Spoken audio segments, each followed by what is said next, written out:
Hi, to enable or disable flashlight on the iPhone 13, we have two ways. The first one is you can trigger it right from your lock screen. If you just press and hold this icon, it will be enabled. If you cannot find it on your lock screen, then you can long hold the lock screen, go in the customize section. Here, just tap on this plus and add flashlight to the lock screen. Now the second way, we can unlock the phone, swipe down from the upper right corner to trigger the control center and find the storage icon, which is for the flashlight. So if you long press it, you will be able to change the flashlight's intensity.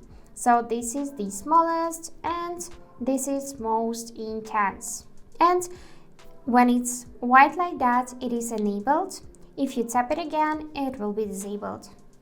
And that's it for today. Hope this video was helpful. Thank you for watching.